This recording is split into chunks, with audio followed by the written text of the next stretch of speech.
Now let's start with the mean. Again, the mean in our ungrouped data, we just have to add up all of the values, then divide it by the total number of observations. That is it, finding the average. Now, how do we find the mean of a grouped data? So to find the mean of grouped data, we have the formula x bar is equal to the summation of fx all over n. So still, we use the symbol x bar for the mean. X is the midpoint of the class. Now last time, x are the values or the observations in our set of data. This time, x is the midpoint of the class. Since our scores are in intervals, we have to find the midpoint. Next, we have f or the frequency. Again, we have the frequency in our frequency distribution table. And n is still the total number of frequency.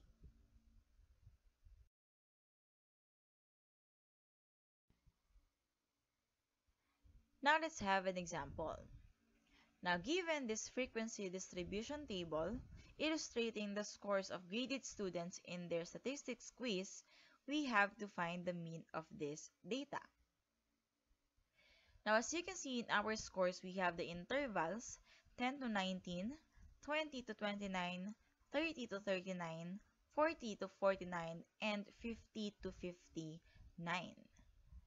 Now if you're going to notice, each score or each group has the same interval or gap.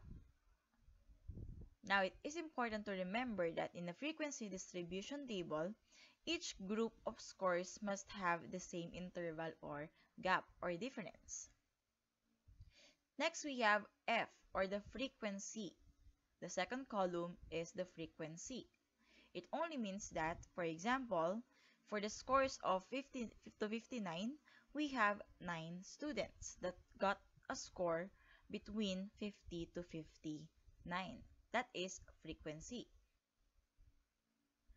Next, again, the formula to get the mean is x bar is equal to the summation of fx all over n.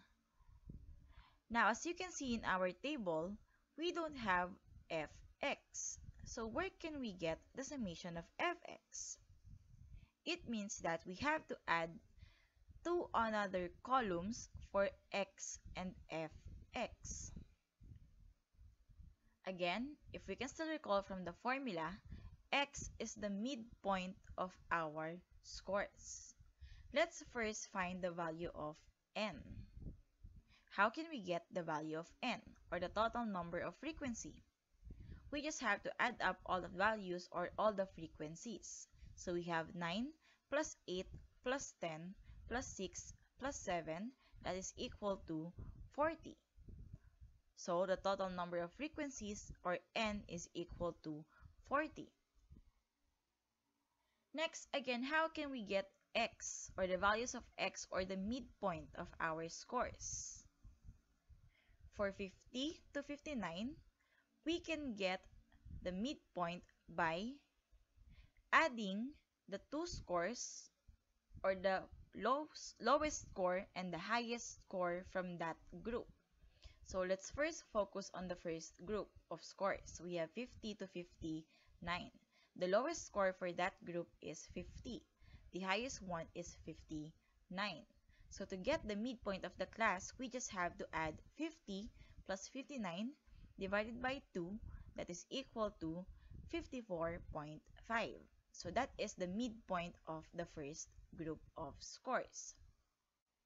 Now let's just do the same for the second or the rest of the scores. So we have 40 plus 49 divided by 2, that is equal to 44.5. Next, we have 30 plus 39 divided by 2, that is 34.5. Next, we have 20 plus 29 divided by 2, that is 24.5. And lastly, we have 10 plus 19 divided by 2, that is 14.5. Now we have our midpoints. Now again, to get the summation of fx, which we have in our formula, we first have to get fx. So we have to add. Now how can we get fx? Now of course, if we have the variables fx, it only means that we have to multiply f and x. So to get the first fx, we have 9 times 54.5, that is equal to 490.5. We have our first fx. For the second one, we have 8 times 44.5, that is equal to 356.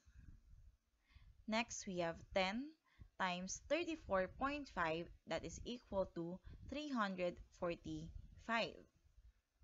The next one, we have 6 times 24.5, that is equal to 147.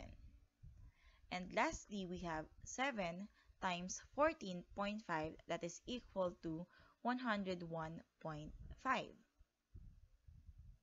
Now again, to get the mean of this given set of data, we first have to find the summation of fx. How can we do that? We just have to add up all of the values in our fx column. So to get summation of fx, we just have to get 490.5 plus 356 plus 345 plus 147 plus 101.5, and that is equal to 1,440.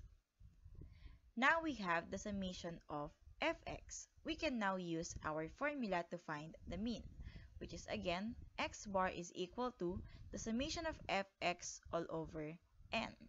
And again, the summation of fx is 1,440 divided by n, or the total number of frequencies, which is 40. So to get the mean, we have 1,440 divided by 40, that is equal to 36. So that is the mean of this given set of group data. And that is how you compute the mean of group data.